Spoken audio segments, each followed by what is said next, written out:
श्री सद्गुरु भगवान के श्री चरणों में कोटि कोटि नमन। हरि नाम उस चिंतामणि के समान है जो समस्त कामनाओं को पूर्ण कर सकता है। हरि नाम स्वयं रस स्वरूप श्री कृष्ण ही है, वह चिन्मयत्व के आगार है। हरि नाम पूर्ण है, शुद्ध है, नित्य मुक्त है। नामी तथा हरि नाम में कोई अंतर नहीं है। जो कृष्ण है वही कृष्ण नाम है और जो कृष्ण नाम है वही कृष्ण है। कलयुग में इस नाम को लेकर प्राणी मुक्ति के अधिकारी बन सकते हैं। कलयुग में भगवान की प्राप्ति का सबसे सरल किंतु प्रबल साधन उनका नाम जप ही बताया गया है। आज आपको भगवान के कृष्ण नाम की महिमा की एक कथा सुनाता हूँ, जिससे नाम के प्रति आपका प्रेम बढ़ जाएगा। लेकिन उससे पहले जिन लोगों ने अच्युत प्रभात यूट्यूब चैनल को अभी तक सब्सक्राइब नहीं किया है, उनसे निवेदन है कि चैनल को सब्सक्राइब कर दें और बेल आइकन अवश्य दबा दें, जिससे नए वीडियो के नोटिफिकेशन समय समय पर आपको मिलते रहें। एक बार एक गांव में बहुत से महात्मा आकर यज्ञ कर रहे थे। वह वृक्षों के पत्तों पर चंदन से श्री कृष्ण का नाम लिखकर पूजा कर रहे थे। वह जगह गांव से बाहर थी। वहां एक आदमी अपनी बकरियों को रोज घास चराने के लिए लाता था। साधु हवन यज्ञ करके वहां से जा चुके थे, लेकिन वह पत्ते वहीं पड़े रह गए। तभी घास चरती बकरियों में से एक बकरी ने वो कृष्ण नाम रूपी पत्ते को खा लिया। जब आदमी सभी बकरियों को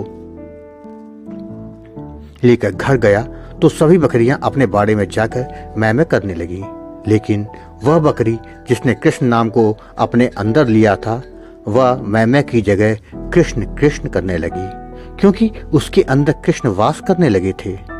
उसका मैं यानी अहम तो अपने आप ही दूर हो चुका था। जब सब बकरियों ने उसको कृष्ण कृष्ण कहते सुना तो कहती हैं, यह क्या कह रही हो? अपनी भाषा छोड़कर यह क्या बोले जा रही हो? मैं बोलो। तो वह कहती, कृष्ण नाम रूपी पत्ता मेरे अंदर चला गया है, मेरा तो मैं चला गया। सब बकरियां उसको अपनी भाषा में बहुत कुछ समझाती, परंतु वह टस से मस न हुई और कृष्ण कृष्ण रटती रही। सभी बकरियों ने यह निर्णय किया कि इसको अपनी टोली से बाहर कर देते हैं।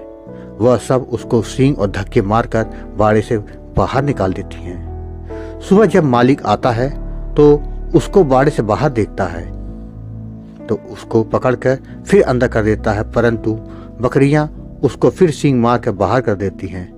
मालिक को कुछ समझ नहीं आता, यह सब इसकी दुश्मन क्यों हो गई। मालिक सोचता है जरूर इसको कोई बीमारी हो गई है जो सब बकरियां इसको अपने पास नहीं आने दे रही हैं। तो वह सोचता है यह ना हो कि एक बकरी के कारण सभी बकरियां बीमार पड़ जाएं। वह रात को उस बकरी को जंगल में छोड़ देता है। सुबह जब जंगल में अकेली खड़ी बकरी को एक व्यक्ति जो कि चोर होता है देखता है तो वह उसको बकरी को लेकर जल्दी से भाग जाता है और दूर गांव जाकर उसे किसी किसान को बेच देता है।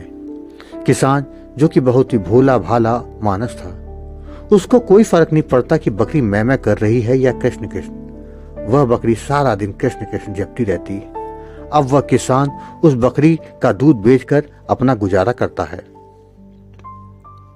कृष्ण नाम के प्रभाव से बकरी बहुत ही ज्यादा मीठा दूध देती। दूर दूर से लोग उसका दूध उस किसान से लेने आते। किसान जो कि बहुत ही गरीब था, बकरी के आने से, उसके दूध की बिक्री होने से उसके घर की दशा सुधरने लगी। एक दिन राजा के मंत्री और कुछ सैनिक उस गांव में से गुजर रहे थे। उसको बहुत भूख लगी, तभी उन्हें किसान का घर दिखाई दिया। किसान ने उनको बकरी का दूध पिलाया। इतना मीठा और अच्छा दूध पीकर मंत्री और सैनिक बहुत खुश हुए। उन्होंने किसान को कहा कि हमने इससे पहले ऐसा दूध कभी नहीं पिया। किसान ने कहा, यह तो इस बकरी का दूध है जो सारा दिन कृष्ण कृष्ण करती रहती है। मंत्री उस बकरी को देखकर कृष्ण नाम जपते देखकर हैरान रह गए। वो किसान को धन्यवाद करके वापस नगर में राजमहल चले आए। तभी उन दिनों राजमाता जो कि काफी बीमार थी, बहुत उपचार के बाद भी ठीक ना हुई। राजगुरु ने कहा, माता जी का स्वास्थ्य होना मुश्किल है, अब तो भगवान ही इनको बचा सकते हैं। राजगुरु ने कहा, अब आप माता जी के पास बैठकर ज्यादा से ज्यादा ठाकुर जी का नाम लो। राजा, जो कि काफी व्यस्त रहता था, वो सारा दिन राजपाट संभाले या माता जी के पास बैठे। नगर में किसी के पास भी इतना समय नहीं था कि राजमाता के पास बैठकर भगवान का नाम ले सके। तभी मंत्री को बकरी याद आई, जो कि हमेशा कृष्ण कृष्ण का जाप करती थी। मंत्री ने राजा को इसके बारे में बताया। पहले तो राजा को विश्वास न हुआ, परंतु जब मंत्री को अपने साथ उस किसान के घर ले गया, राजा ने बकरी को कृष्ण नाम जपते देखा तो वो दंग रह गए। राजा किसान से बोला, आप यह बकरी मुझे दे दो।